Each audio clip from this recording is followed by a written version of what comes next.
The cracks in the U.S. financial system are beginning to show. The Federal Reserve just injected $29 billion into repo markets to stabilize liquidity tensions. In today's video, we're going to break down what did the Fed exactly do and why? What does this mean for us? And should we be getting excited? If you'd like to learn more, like and subscribe down below, and let's hop into the largest liquidity injection in almost 5 years. So guys, I know there's been a lot of talk about the $29 billion that the Fed injected into the repo market. So let's break this down, figure out what exactly happened. So, is the Fed quietly signaling trouble ahead? Powell injects 29B into the banking system. Biggest repo operation since 2020. So what exactly happened? Have a look on your screen. We've got overnight repurchase agreements, treasuries purchased by the Fed. Huge amount, longest in a while. Now, why did this happen? Why did the Fed need to do this? Well, it's because the system is basically out of money.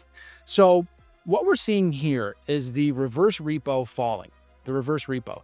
This big orange blob right here represents excess cash that private funds have. They say, hey, we've got too much cash. I'm going to put it in my piggy bank at the Fed and get a safe yield on that money. We know the Fed's going to pay me. They are the money, so they'll have the money for me.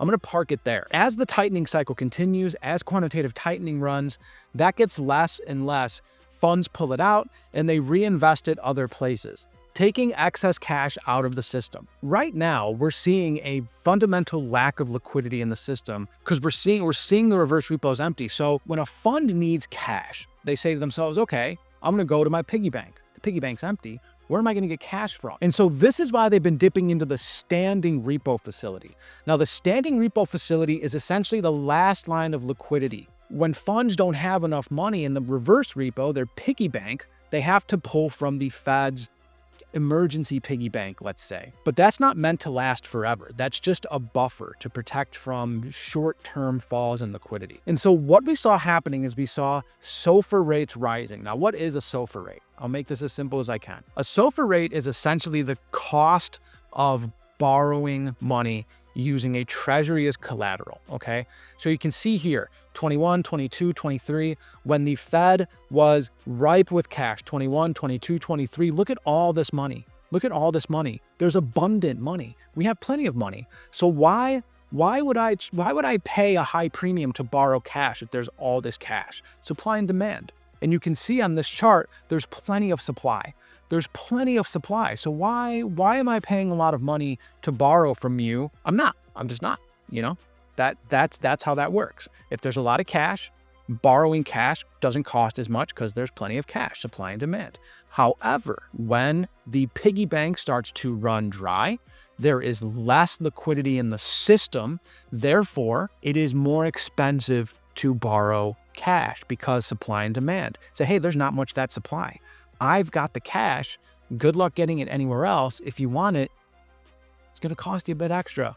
Sorry, bub. And that's how it works. And so we're seeing SOFR rates go higher. And this is typically a sign of funding stress. When SOFR rates spike like this, it's telling us that there's not enough liquidity in the system for funds to draw from easily. And so the people who do have cash can jack it up at a premium. And we see this in other instances. We see this remember during COVID, when you couldn't find hand sanitizer. People were charging $30 a bottle for hand sanitizer. Just absolutely diabolical behavior. Why? Because there's not enough hand sanitizer. Hey, you want to sanitize your hands every 3 seconds so you don't get COVID? Well, then guess what? It's going to cost you $30, bub. Otherwise, good luck finding it anywhere else. You can't. It's the same thing with money. If you want to borrow cash, good luck finding it anywhere else. It's going to cost you a little bit extra. That's what a SOFR spread is. This is what, I know it looks fancy. Just don't even think about that. This is the cost of borrowing, okay? And when there's not a lot of cash, it costs more money to borrow. And so what the Fed did is they're like, okay, it's getting out of hand. There's not enough cash. People are pulling from the standing repo facility. They're down to the last line of defense. Let's ease the tensions a little bit. Let's inject a little bit of money into the overnight repo so people can pull from there. They're not charging each other crazy amounts of money. We're not seeing the SOFR spread go too high. We're not seeing people nickel and dime one another. We're going to ease the burden a little bit. And so you can see it here. The overnight repo is when the Fed lends cash. And so, hey, you need cash, don't worry about it. We will lend it to you. Don't go to him. He's going to tax you. Don't worry about this. We will lend you the cash. Don't stress. And so this is what happens. I hope that made sense. This is what the Fed did. They're easing borrowing tensions. They're easing volatility in the bond market. This is volatility. This is telling you that borrowing conditions are getting volatile. When the Fed comes in and injects money, they're easing volatility. This is what they did. And so this is not, I want to make it perfectly clear. They did not print this money. This is not quantitative easing. I know a lot of people will tell you, oh, the Fed's printing money, the Fed's doing QE. I will tell you when the Fed does QE. I'll be absolutely the first person to stand up and say, the Fed is printing money, let's go. It's not happening right now, I'm sorry to tell you. So don't listen to those people. What the Fed did is they essentially just pulled it from other places, pulled it from their balance sheet and said, here, don't worry, because eventually they're going to get paid back. Because remember, when they're doing this, they're lending cash. And so the Fed receives treasuries, says, hey, I got your treasuries. If you want your treasuries back, you're going to need that cash back. So that's what happened, and that's why they did it, to ease funding stress, to keep SOFR yields low, to essentially stem volatility. So what does this mean? Why do we care about this? This is actually good. This shows us that we're on the right path. This is typical late tightening phase behavior. We're seeing the cracks forming. There's not enough liquidity in the system, and so the Fed is ending quantitative tightening as reverse repos are largely drained, because there's no reason to pull money out of the system anymore because there's not really any money there. They're already having to inject. So they're going to end quantitative tightening. This is the liquidity cycle playing out. This makes me bullish because, I say to myself, okay, well, now we're ending the tightening phase. This is good.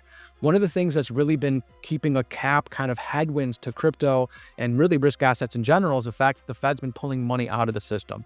And as we know, there's a very strong connection between liquidity and asset prices. And so when we see these tensions arising, when we see the Fed injecting the most money they've injected in almost 5 years, we're seeing the tensions are starting. Liquidity is going to have to stop being pulled out of the system. We're on the right path. This is telling me that this is, eventually the Fed's going to have to pivot. We'll go to flat. They'll run the balance sheet flat for a while. And then eventually they'll have to start expanding the balance sheet as they have to start servicing debt, as debt matures, and, really honestly, as a new Fed chair comes in May, they're probably going to start restructuring the Fed. I think the Fed's going to start taking a much more active role in helping markets and helping people by injecting a little more cash, because really what's been happening is that they've kind of been strangling the economy a little bit. This is why the labor market is high. This is why the Fed looks at labor market data to decide whether or not they should cut rates to ease conditions. We've had high rates. We've had the Fed pulling liquidity out of the system to essentially stop inflation, because this is what happened. The whole world printed an insane amount of money during COVID to keep the world afloat. And this plays into why the 4-year cycle, I believe, has been extended. Check out our video. We actually broke this down. It was like a 25-minute video, a lot of good information there. And so these are the 4-year cycles right here. And then we have this massive thing, which is COVID. And so the Fed had to overcorrect from that. We had to stay tighter for longer. Because, if this is, if this represents maybe a 1.5, 2-year tightening phase, this right here represents maybe closer to a 2 to 3 to 4-year tightening phase, which brings us to 2026, where we are now. So this is why I'm bullish, because this pulling liquidity out is coming to an end. We're moving in the right direction. This liquidity cycle is playing out. This is a signal to me. I'm seeing the signal that are telling me that it's time for the next phase. It's time for the next step. And that is honestly probably just a flat balance sheet for a while. And then eventually they're going to start printing money to help rectify debt. I don't know when that's going to happen. I don't know how they're going to do that, but that is typically how these cycles work. They draw it down, they run it flat, they run it up, they run it flat, they run it down. You can see that here. Run it up, run it down, run it flat, run it up, run it down, run it flat, and on we go, the liquidity cycle. And so I just wanted to make this video and help clarify what happened. I'm not saying that the Fed's doing QE. In fact, it probably gets worse before it gets better. That's how this works. That's how it works. You have to start to see the cracks show. That's what you want to see. And that's what we're seeing. So make me very bullish. And I hope this makes you bullish as well. I hope this clarifies things for you. So you're not running around hearing this and that, QE starting and the Fed's printing money and, oh, they're going to start QE in December. No, they're not. They're ending QT in December, which is good. We're on the right path. But as Julian Biddle from Real Vision says, patience is the ultimate alpha.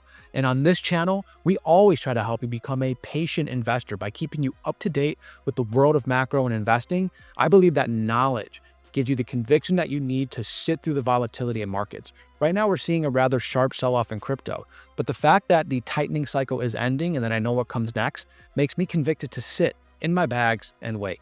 The fact I know that a new Fed chair is coming in May and will likely reshift the Fed and start making liquidity conditions easier makes me want to stay in my bags. The fact that I know the business cycle is likely to expand rapidly next year, resulting in a broadening out from large caps down to mid caps and small caps, which us crypto degens call alt season, TradFi calls it a broadening out, makes me want to sit in my bags. We do updates like this on this channel on a regular basis. And so if you want to stay up to date with these developments and learn more about markets, you gotta like and subscribe down below. Leave me a comment. Let me know if you've learned anything. Let me know if this has put you at ease or helped clarify things for you. That's our goal here on this channel, and we hope you enjoy it.